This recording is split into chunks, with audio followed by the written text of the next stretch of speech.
नमस्कार, स्वागत है आप सबका हमारे खास कार्यक्रम देश देशांतर में। मैं हूं कवीन सचान और अब बात शिक्षकों की।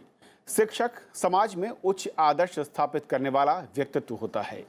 किसी भी देश या समाज के निर्माण में शिक्षा और शिक्षक की अहम भूमिका होती है।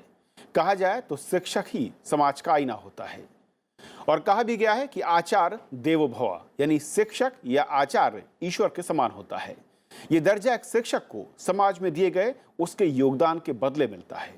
सही मानों में कहा जाए तो एक शिक्षक ही अपने विद्यार्थी का जीवन गढ़ता है और शिक्षक ही समाज की आधारशिला है। शिक्षा की तमाम चुनौतियों के बीच शिक्षक एक हौसला है जो अपने संघर्ष से नई इबारत लिख रहे हैं। और आज बात कुछ ऐसे ही शिक्षकों की, कुछ ऐसे ही राष्ट्रीय पुरस्कार विजेता शिक्षकों की, उनके मिशन की, उनके नए प्रयोगों की और उनके नए लक्ष्यों की बात करेंगे। हमारे साथ खास मेहमान हैं डॉक्टर विजय कुमार हैं, उप सचिव हैं आप एनसीटी में, आपका स्वागत है। हमारे साथ मौजूद हैं बलदेव भाई परी जो कि शिक्षक हैं, आप गुजरात से हैं। बलदेव जी, स्वागत है आपका। राकेश हमारे साथ हैं, राकेश पटेल, आप भी अवार्डी टीचर हैं जिन्हें अवार्ड मिला है, बहुत स्वागत है आपका। शुरुआत मैं करना चाहूँगा विजय कुमार जी आपसे, क्योंकि इस बार जिस तरीके से सिस्टम नया आया और जो अवार्ड के लिए सेल्फ मैं कहूं कि आपको एक अपील करनी थी, आपको एक एप्लीकेशन देनी थी, उसके बाद 45 चुनिंदा शिक्षक चुने गए हैं। किस तरीके से ये शिक्षक नए रोल में आप देखते हैं और जो आप लोगों का मोटिव है या जो सरकार नए मॉड्यूल से बच्चों की क्षमता को विकसित करने की, उनके टैलेंट को उभारने की बात हो रही है, कैसे ये लोग सहयोग कर पा रहे हैं? First of all, I would like to congratulate the entire teacher community in the Indian education system who brought this country on an important platform. It is all molded and shaped by the teacher, and teacher is the backbone of this country, where teacher contributes, teacher nourishes, students flourishes. So this is a basic philosophy behind a teacher.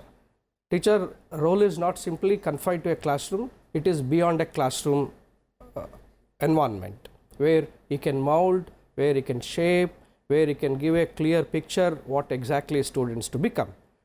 And teacher education in India has changed in multifolded arena and has brought lot of new innovative practices in a classroom context, where all teachers who have been awarded today and have been experienced what kind of a module that they were able to implement in a classroom condition, where now students will be motivated, students will be inspired, and thereby students do learn and contribute more and more for nation building.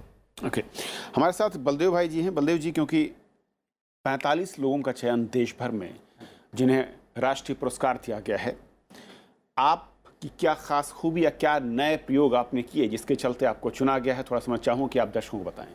हाँ, ज़रूर मैं बताऊँगा। मैं जो काम कर रहा था, तो मेरी स्कूल में मैं बच्चों के लिए जो 9th 10th है उसमें मैथ्स पढ़ाता था और साइंस भी पढ़ाता हूँ। वहाँ पे मैंने जो टेक्नोलॉजी का यूज़ किया है, शिक्षा में टेक्नोलॉजी का यूज़, तो क्लास में तो मैं कर रहा था, बच्चे अच्छे से सीख भी रहे थे, लेकिन मुझे ये लगा कि ये तो मेरे सिर्फ क्लास के लिए ही उपयोगी है, पूरे गुजरात के बच्चों के लिए उपयोगी होना चाहिए। तो मैंने जो अपनी वेबसाइट बनाई www.baldevpuri.com, और वहाँ पे जो मैं मटेरियल अपने आप बनाता हूँ और जो नए नए प्रयोग करता हूँ वो सब वहाँ पे मैंने रखे और पूरे गुजरात के बच्चों के लिए वो उपयोग में आ गए। वहाँ पे अब तक 93 लाख से ज़्यादा विजिटर्स आए हैं, पेज व्यू है हमारे, और 93 लाख लोग। हाँ, 93 लाख लोग हमारी वेबसाइट पे आप लाइव देख सकते हैं। इसमें इससे ज़्यादा है। और यूट्यूब चैनल बनाई और घर पे एक स्टूडियो बनाया छोटा सा, और स्टूडियो में मैं रिकॉर्ड करता हूँ टेक्नोलॉजी के ज़रिए, जो लाइव रहता है। तो वीडियो में वहाँ पे मैथ्स का सीधा मेरे यूट्यूब पे डालता हूँ, व्हाट्सएप पे शेयर करता हूँ, फेसबुक पे शेयर करता हूँ, लोगों को पास पहुँचाता हूँ। जो मेरे पास कई है सोशल मीडिया के उपकरण, उसके ज़रिए लोगों को पहुँचा। ये सब कुछ 9th 10th के मैथ से जुड़े हुए नई ट्रिक्स से मैं कहूँ, नए तरीके हैं पढ़ने के, उनको सीखने के, या कुछ और? हाँ, वही है। 9th 10th के जो मैथ साइंस के नए तरीके हैं, उसको हमारे गुजरात में 50 मार्क्स की MCQ परीक्षा में पूछे जाते हैं एग्ज़ाम में, तो वो किस तरीके से याद रखे, वो तो KBC जैसी क्विज़ बना दी।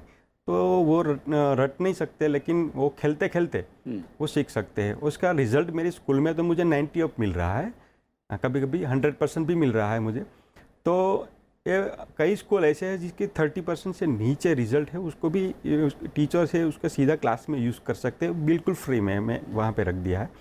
तो इससे बहुत अप्लीमेंट हुआ है बच्चों के लिए कि, और ये प्रयोग काफ़ी सफल भी रहा है।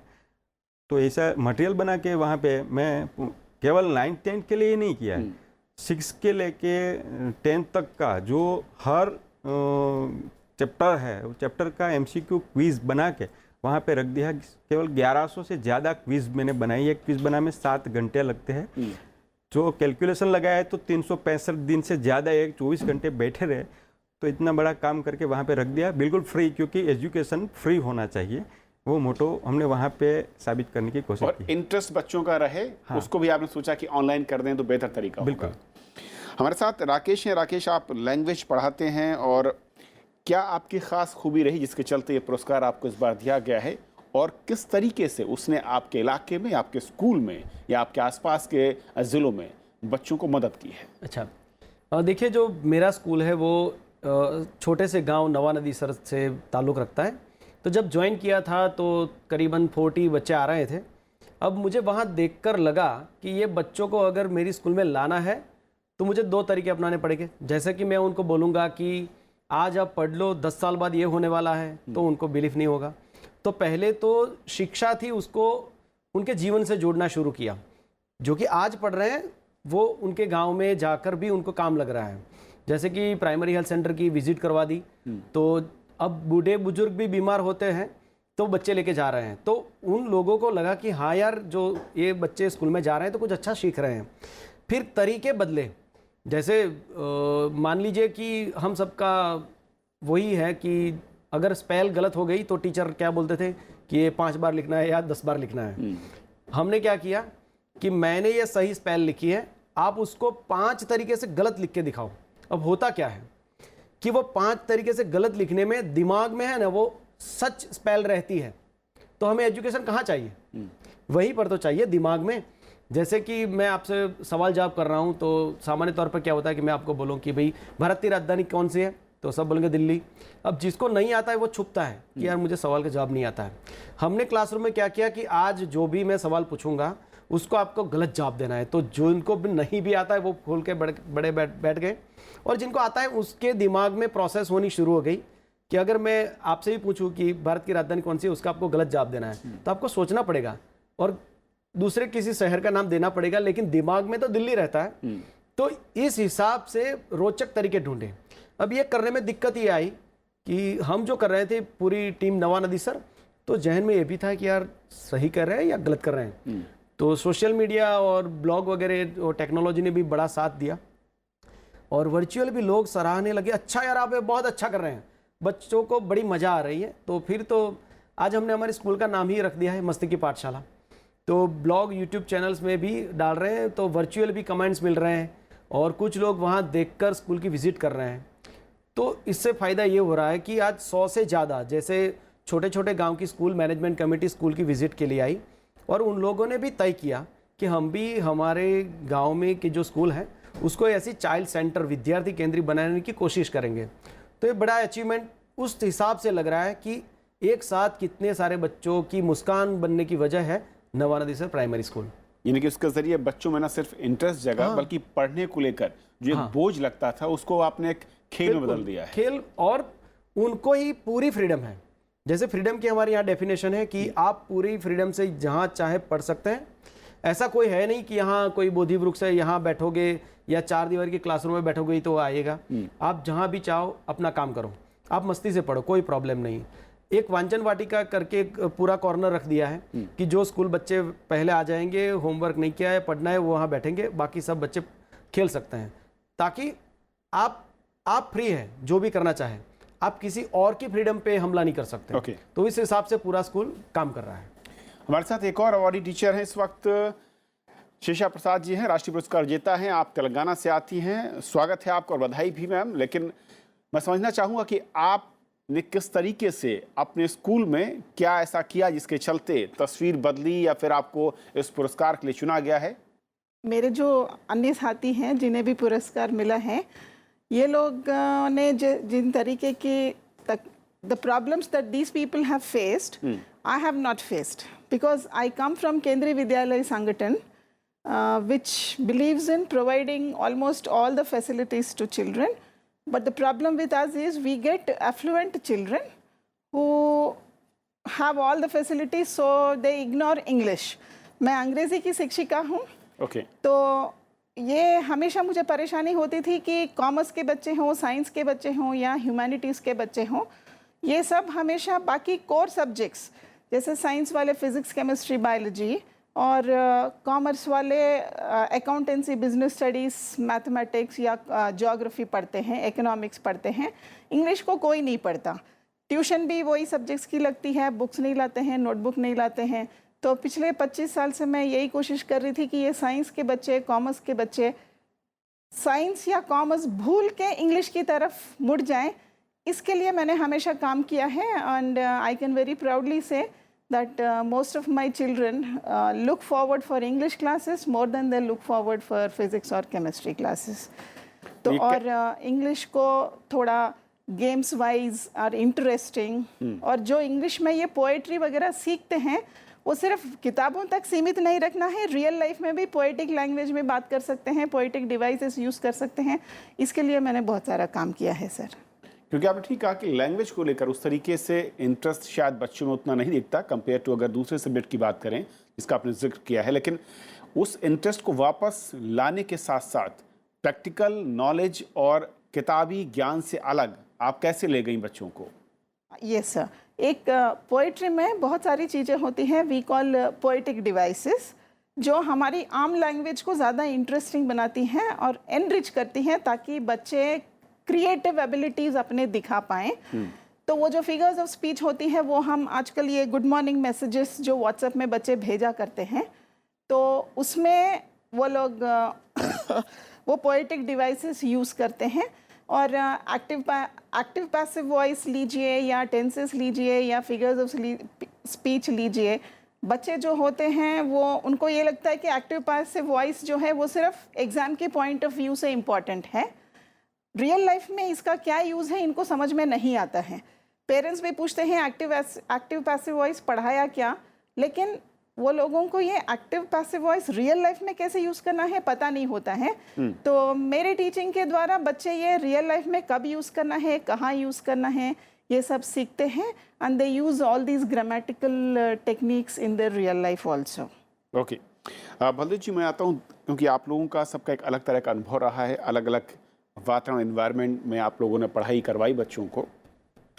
जिस तरीके का सिस्टम है देश में, जो शिक्षा पद्धति हम तक अब जिसे कहें, और आज की ज़रूरत या भविष्य की ज़रूरत के लिहाज से किस तरीके से नए टेक्निक, लर्निंग टेक्निक या फिर जो हमें पढ़ाई का एक माध्यम है उसको किस तरफ ले जाने की ज़रूरत है और उसमें क्या कुछ और बदलाव की ज़रूरत आप लोगों को महसूस हुई है? मैं चाहूँगा शुरुआत आप करें। हाँ बिल्कुल सर, नई शुरुआत में तो जो अभी जो डिजिटलाइजेशन है शिक्षा में, उससे क्या है कि कोई भी बच्चा कभी भी कहीं भी जो पढ़ना चाहता है तो डिजिटलाइजेशन हो जाएगा, तो मोबाइल से या जो रटना जो है वो फेल हो जाएगा, और जो खुद को सीखना है उसका प्रॉब्लम सॉल्यूशन है। तो कितनी इतनी ऐप्स आई है, मोबाइल ऐप्स है, ज़्यादा से ज़्यादा लोग वो मोबाइल का यूज़ कर रहे हैं, तो घर पे वो रिवीजन कर सकेंगे, उसको सीधा उसका आंसर भी मिल जाएगा, वो भटकेगा नहीं, जो उसे चाहता है वो उसे मिल सकता है, तो उसका ग्रो हो सकता है। यदि उसको देर नहीं लगेगी कहीं पे जाने की, तो थोड़ा सा टेक्नोलॉजी का जो यूज़ है वो शिक्षक को डिजिटलाइज यदि बनाया जाए बेहतरीन तरीके से, तो बिल्कुल शिक्षा में बहुत सी परिवर्तन आ जाएगा। इससे क्या होगा कि यदि मैं क्लास में पढ़ा दूं तो एक बार बोलूँगा, 2 बार बोलूँगा, 3 बार, लेकिन क्लास का ही वीडियो अब हो रहा है, वो स्मार्ट क्लास से हो रहा है कि जो पढ़ाएंगे शिक्षक वही भी रिकॉर्ड हो जाएगा। ऐसा सिस्टम हमारे गुजरात में आया है। ओके, हाँ जी। तो क्या है कि वो फिर से ये पढ़ाना है और रिकॉर्डिंग है, तो बच्चों को वो दे सकते हैं, उसका रिवीजन कर सकते हैं कि आज मैंने ध्यान नहीं दिया तो ये क्या है, कोई अगर चीज़ मिस हो गई दोबारा देख सकता है। हाँ बिल्कुल। तो ऐसा जो हो रहा है और वो इससे नई क्रांति आएगी, वो मुझे पूरा विश्वास है इससे। और राकेश, आपके नज़रिए से क्या प्रैक्टिकल जो आप कह रहे थे कि किताबी ज्ञान से निकालकर, या फिर मैं कहूं कि नौकरी के लिए जो हम यूथ को तैयार करते हैं, पढ़ाई करवाते हैं, भले ही उसके काम की उसमें से कितनी चीज़ें हैं 10 साल के बाद वो ना हम जानते हैं ना शिक्षक कोई भी जानता है, क्या बड़ा बदलाव आप देखते हैं जो कि ज़रूरत है इस वक्त, और क्या चैलेंज है जो आप लोग कर रहे हैं उसके सामने? देखिए, चैलेंज तो कोई ज़्यादा नहीं है। चैलेंज यही होती है कि जहाँ पे पेरेंट्स अगर बच्चों से ज़्यादा एक्सपेक्ट करने लगे तो उनकी लाइफ छीन ली। मैं बोल रहा हूँ कि ये जो सारे सब्जेक्ट है हमने बच्चों के लिए बनाए हैं, हमारे बच्चे उन सब्जेक्ट के लिए नहीं पैदा हुए हैं। तो बच्चों को उनका कॉन्फिडेंस ख़त्म कर दे और उनको डांटना शुरू कर दे। एक कंपटीशन सा माहौल है। क्लासरूम में जाके टीचर बोल रहा है कि अच्छा देखो अगली बार तो तुम्हें ही फर्स्ट आना है, और टीचर क्या करता है, सारे बच्चों को वही बोलता है कि तुम्हें फर्स्ट आना है। तो ये कंपटीशन हो गई तो समाज कैसा बनेगा? समाज में भी एक दूसरे के साथ जुड़ने के जो गुण हैं वो कैसे आएंगे? तो करना क्या चाहिए कि शिक्षा क्या है कि मैं अपने आप मेरी क्वालिटी लाइफ जी सकूं, और हो सके तो मैं दूसरों के लिए भी मेरा वक्त दूं। तो यही तो लाइफ है।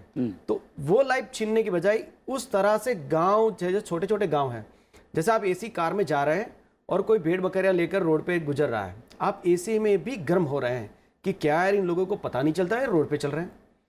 अब जब आपने विंटर में स्वेटर लगाया है तब आपको वो पता नहीं है कि वो उस तरह से इतनी चमचमाती धूप में चला था, इसलिए मुझे स्वेटर प्राप्त हुआ है। तो हम क्या करते हैं कि हर एक जो व्यवसायकार है हमारा, उनका परिचय उनके पास जाकर करवाते हैं कि बच्चों को पता लगना चाहिए कि आज मैं एक निवाला भी खा रहा हूं तो उस निवाले के पीछे किसान मजदूर, वहां से वो ट्रक लेकर वो जो क्लीनर वो ड्राइवर आए थे, वो मजदूर जिसने वो खाली किया था, जिसने हमारे स्कूल में उसको पकाया और हमको परोसा, तो कितने सारे लोग जुड़े हैं मेरा एक निवाले के पीछे, वो फीलिंग आनी चाहिए। तो उस हिसाब से मुझे लग रहा है कि ये पूरे विषय की जो वाड़ाबंदी कर दी है कि ये सब्जेक्ट है वो छोड़ देने चाहिए। और लैंग्वेज में भी हम लैंग्वेज में बोल रहे हैं कि ये ग्रामर वगैरह वो है, वो लैंग्वेज के लिए ज़रूरी है, लेकिन पहली बात जरूरी है कि जो लैंग्वेज है वो बच्चों की आवाज़ बननी चाहिए। मुझे इतनी सारी लैंग्वेजेज आ रही है लेकिन मैं अपनी बात रख नहीं पा रहा हूँ, तो मैं अच्छी लैंग्वेज नहीं सीखा हूँ मुझे लग रहा है। तो उस हिसाब से हमें चेंजेस करने पड़ेंगे, क्योंकि शायद ये भी कहा जा रहा है कि मदर टंग में ही अगर पढ़ाई हो तो ज़्यादा बेहतर है और बच्चे का विकास ज़्यादा हो सकता है। क्या सहमत हैं इससे आप? बिल्कुल सहमत हूँ। मान लीजिए कि एक चैलेंज तो है उस सब्जेक्ट की कॉन्सेप्ट को समझना, और आप दूसरी चैलेंज उनको दे रहे हैं कि अब लैंग्वेज भी उनकी नहीं है। और हम लोगों ने ये परसेप्शन बना रखा है कि जो पढ़े लिखे मतलब इंग्लिश में ही बोलते हैं, नहीं इंग्लिश भी मैं भी जानता हूँ तो बुरी बात नहीं है, फिर भी अगर जो पढ़ा लिखा आदमी नहीं है उसको हम बोलते हैं कि ये गंवार है। गंवार नहीं है, उनके पास जो नॉलेज है वो हमारे पास नहीं है। जैसे मैं उदाहरण देना चाहूँगा कि हमारे गाँव में वो बकरियाँ वगैरह चराने के लिए जो लोग चाहते हैं बकरियाँ पालते हैं, तो मैं क्या करता हूँ कि मेरी ईवीएस की क्लास वहीं पे लगती है उनके घर पे, और मैं बोल रहा हूँ कि अच्छा आपके पास जितने भी वो गाय हैं, भैंस है, बकरी है, उनके बारे में इन बच्चों को बताओ। अब वो बता रहे हैं तो मैं सोचे जा रहा हूँ कि क्या क्या नॉलेज है उनकी। जैसे आपको भी नहीं पता, किसी को, मुझे भी नहीं पता था कि बकरी जो होती है ना वो थोड़ी बड़ी हो जाए तो उसके कान काट देता है। तो मुझे बोला कि यार ये तो बहुत बुरी चीज़ है। तो बोले सर आपको नहीं समझ में आएगा। तो बोले क्यों? मैं कि देखिए ये बकरी है, वो किसी भी झाड़ी में जाकर खाना खाएगी और उस वक्त उसके कान लंबे होंगे तो वो कान पे ज़्यादा खून निकल के आ जाएगा। उससे बेहतर कि हम आज उनके कान छोटे कर देते कान और उस पर मलम पट्टी लगा देते हैं। अब ये नॉलेज किसी भी किताब ने मुझे भी नहीं दी और मेरे बच्चों को भी शायद नहीं मिलती अगर मैं उनके पास नहीं गया होता। फील्ड नॉलेज के जरिए पढ़ाई का सिस्टम और सिलेबस होना चाहिए, करना पड़ेगा। और मैम आपकी नज़र में क्या चैलेंजेस दिखते हैं? क्योंकि आपने जब बात की कि किस तरीके से दूसरे सब्जेक्ट की बजाय लैंग्वेज या इंग्लिश की तरफ फोकस करें, उसको ज़्यादा प्रेफरेंस दें बच्चे, क्या बड़ा चैलेंज है? और जिस तरीके का सिस्टम हमारे सामने है शिक्षा का, सिलेबस और जो एग्ज़ाम पैटर्न, क्या आपको लगता है कि इसमें भी कुछ प्रैक्टिकल नॉलेज, प्रैक्टिकल नंबर्स या कुछ दूसरे सिस्टम को अडॉप्ट करने की ज़रूरत है? दूसरे सिस्टम से अडॉप्ट करना तो बहुत ज़रूरी है, मैं मानती हूँ, लेकिन ये हम जो भी अडॉप्ट कर ले, ultimately presentation skills are what matter. आजकल मैं बहुत सारे मेरे बच्चे जो इंजीनियरिंग करके वापस कभी मुझसे मिलने आते हैं, उनका प्लेसमेंट भी हो जाता है, वो लोग यही बोलते हैं मैडम हम कितना इंजीनियरिंग जानते हैं, कितना मैथमेटिक्स जानते हैं, it doesn't matter what we know, what matters is how we present. ये वर्ल्ड में ऐसा हो गया है अभी कि presentation skills matter a lot and it is language. It doesn't matter which language it is, English और हिंदी और Gujarati, Telugu, it doesn't matter what language it is, but children do need to learn presentation skills. और ऊपर से आजकल the world is shrinking, global village हो गया है. We have so many contacts with almost all over the world, so English has become a necessity. So मैं मानती हूँ कि मदर टंग में पढ़ना बहुत ज़रूरी है, लेकिन सिर्फ मदर टंग में रहें तो फिर वो प्रोग्रेस होके इंग्लिश वालों के साथ कॉम्पीट करने में परेशानी हो जाती है. क्योंकि अगर एक बच्चा सीखता है केला, ओके, केला मीन्स बनाना, तो इतने जो टाइम गैप है, इससे दूसरा बच्चा जो शुरू से ये जानता है कि केला बनाना, so when he sees a banana he thinks this is a banana and he is one step ahead of us. And if we want to succeed, presentation skills, and since we are going global, English plays a very big role in our lives, so presentation skills in English do matter. Okay Vijay ji, क्योंकि जब हम नए इन शिक्षकों से बातचीत कर रहे हैं और इनके अनुभव देख रहे हैं, तो ऐसा लगता है कि जो आप लोगों का मोटिव है और जिस नए भारत को बनाने के लिए हमें ज़रूरत है नए स्किल की, नए यूथ की, उस यूथ की जो कि नॉलेज हो, ना कि वो सिर्फ किताबी ज्ञान के सहारे नौकरी का इच्छुक हो. कैसे इसको आप अडॉप्ट करेंगे पूरे सिस्टम में, या कैसे अडॉप्ट करने की तैयारी है, उसे लागू कर रहे हैं आप लोग, और क्या कुछ और ट्रेनिंग टीचर्स की जो है या करिकुलम है उसमें कुछ बदलाव की आपको लगता है कि ज़रूरत है? Well, this issue is a matter of concern. When NCT established in 1995 with the motive of training teachers in all possible ways, as directed by the first Education Commission in 1964, the destiny of the nation is being shaped in the classroom, where teachers are held responsible for the future of the children as well as the nation. So that was a concept envisaged by the NCT, and the training was very much focused on the skill development, classroom practices, innovative practices, blending learning, where many things can be blended and can be taught, where all these innovative practices, that was an idea. In 2014, when NCT brought new guidelines of changing the entire scenario of teacher training, giving more of practical knowledge rather than theoretical inputs. So earlier, when we were the students, and I could see that more of theoretical knowledge we used to study within the four walls of the classroom. Very few exposure for a practical knowledge. True. And today, 2014 guidelines have really opened up many windows where all practical knowledge, a teacher is supposed to go for a internship where he'll be experiencing classroom experiences, and he'll get to know how I'm competent in a classroom environment, where he's supposed to be very competent, he's supposed to be very skillful, he's supposed to deliver the goods to the students, wherein students are encouraged or inspired. Okay. So that is what the entire idea of bringing a new education system has opened up many windows. I think they are the one who are really experimenting such kind of an innovation, such kind of an experiments in a classroom condition. That's how they are the beneficiaries of getting implementing new modules, new experimentations, new ideas into a classroom where students are benefiting. So the technology has invaded the entire classroom by means of blending learning. बिल्कुल, बहुत बहुत शुक्रिया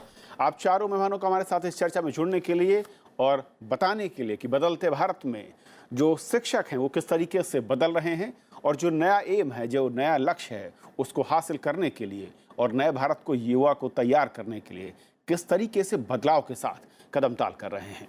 और अब बात आप दर्शकों की राय की।